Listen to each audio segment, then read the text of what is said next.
Welcome back to the math for years. आप सभी लोग एक बहुत बड़ी खबर सुन रहे हैं। क्या ये सही है या गलत है, सारी चीज़ें मैं बताने वाला हूँ बहुत अच्छे से। अगर आप पहली बार चैनल पर आए, चैनल से जुड़े, लाइक शेयर सब्सक्राइब करें। और ये चैनल देखिएगा जल्द से जल्द अभी 80,000 पार होने वाला है, ठीक है। क्योंकि सबसे सटीक और सही, बिना किसी प्रमाणिकता के कोई बात नहीं होती इस चैनल पर, ठीक है। समझिएगा चीज़ों को, देखिएगा।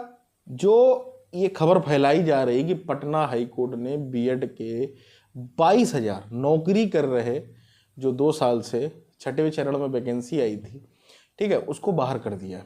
ऐसा सुनने में आ रहा है। ऐसा क्यों आ रहा है सुनने, मैं वो भी बता दूं। एक वीडियो चलाया जा रहा है ट्विटर, फेसबुक, हर जगह। क्या सच्चाई है क्या नहीं, देखिएगा। मैं ये बताऊं कि जैसे बीएड है, ठीक है, प्राथमिक शिक्षक से वो तो बाहर हो ही गया है, ठीक है, उसमें कोई।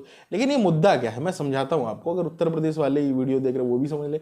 जिस तरीके से जैसे 69,000 शिक्षक भर्ती बीएड अपीयर है, उस पर भी याचिका डली हुई है। और वहाँ पटना हाईकोर्ट में इस छठे चरण में एक वैकेंसी आई थी, उसमें भी बीएड वाले एलिजिबल थे और नौकरी कर रहे हैं। लगभग 22,000 लोग हैं, ठीक है। तो उनको केस चल रहा था और ये हलफनामा लगाया गया, तो सुनने में आ रहा है उनको बाहर कर दिया गया, ठीक है। और इस वीडियो को बोला जा रहा। देखो, वैसे अगर देखो तो सारी चीजें अगर इस समय आप देखें तो डीएलएड और बीटीसी के पक्ष में जाती दिख रही हैं। आप उसका एक नमूना देख सकते हैं, एनआईओएस से डीएलएड, ठीक है, उसको भी बाहर किया गया है। बहुत सारे लोग फर्जी, वो तो तरीका ही गलत था। वो निकला एनआईओएस से जो डीएलएड था, वो पता किन के लिए था? वो था अगर कोई मान लो टीचर है, कोई पढ़ा रहा है, ठीक है, तो उनके लिए था वो, ठीक है, कि भाई नौकरी कर रहे हैं, नियोजित शिक्षक जैसे शिक्षा मित्र हो गए, वो अपना डीएलएड बीटीसी कर लें, इस तरीके से था, ठीक है। लेकिन उसको किया किसने? बिहार स्टेट में मैं बताऊं, रेलवे की नौकरी कर रहे हैं वो एनआईओएस से डीएलएड कर रहे हैं, तो बाहर है भैया, 101% बाहर है भाई। आप नहीं हो सकते इस तरीके से एलिजिबल, ठीक है। तो एनसीटी ने वही वहां पर कहा है। और बाद बाकी ये चीजें, तो इसका जो ऑर्डर कॉपी है जब तक नहीं आ जाती है, हम किसी भी उस पर रिजल्ट पर नहीं पहुंचेंगे, और रिजल्ट पर पहुंचना भी नहीं चाहिए। क्या मामला, देखिए, एनआईओएस डीएलएड को कहा गया सब बाहर है सब बाहर है, जबकि ऐसा नहीं था। उसमें यह था कि 2017 के पहले जो टीचर के पद पर कार्यरत होकर के जिन्होंने एनआईओएस से डीएलएड, वो मान्य है। बाद बाकी जो जैसे रेलवे की नौकरी कर रहे हैं या कहीं और कोई सरकारी पद पर हैं, अन्य किसी टीचर पर है, तो कोई दिक्कत नहीं, ठीक है।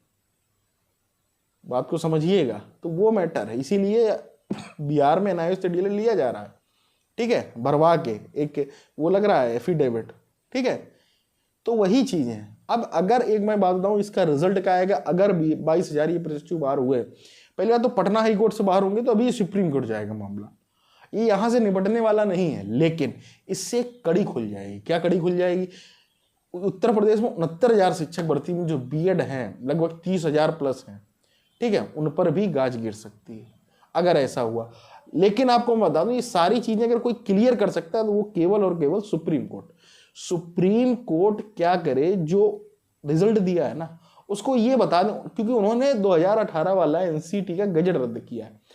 अगर वो उसी डेट से के बाद से अगर सारे प्रशिक्षु को बाहर कर रहे हैं तो मामला अलग है। लेकिन अगर ऐसा नहीं कर रहे हैं, बात को समझना, अगर ऐसा नहीं कर रहे हैं, मतलब जब रिजल्ट सुनाया उसके बाद से, दोनों चीजों में अंतर है। तो ये मेन मैटर है और ये क्लियर होगा, अभी नहीं तो किसी तरीके से होगा।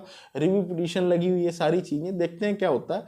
लेकिन अब अगर बाहर कर दिया तो बहुत बड़ा भाई अंतर हो जाए। 2 साल से वो नौकरी कर रहे हैं बीएड के 22,000 प्रशिक्षु। अब ये मामला क्या है क्या नहीं, आपस में सब लड़े जा रहे हैं, ठीक है। क्योंकि बेरोजगारी बहुत है, इसका कारण है बेरोजगारी बहुत। उत्तर प्रदेश में अभी अगर नई वैकेंसी आ जाए टीचर की, तो शायद ये जो बच्चे हैं ये पीछे ना पड़े, ठीक है, पुरानी भर्तियों के। लेकिन आ ही नहीं रही है, तो कह रहे कि फिर बैठे खाली टाइम में आदमी क्या करेगा, खुरापात करेगा, है ना। तो ये सारी चीजें चल रही है। बाद बाकी देखते हैं क्या होता है। वो तो जैसे ही ऑर्डर कॉपी आती है, आज सुनवाई तो हो चुकी है पूरी, सब कुछ हो चुका है, बस ऑर्डर कॉपी आना बाकी है। तो टेंशन लेने की जरूरत नहीं, चैनल छोड़ जाओ, लाइक शेयर सब्सक्राइब करो, बेल आइकन दबाओ। मिलते हैं अगले वीडियो में। Till then take care.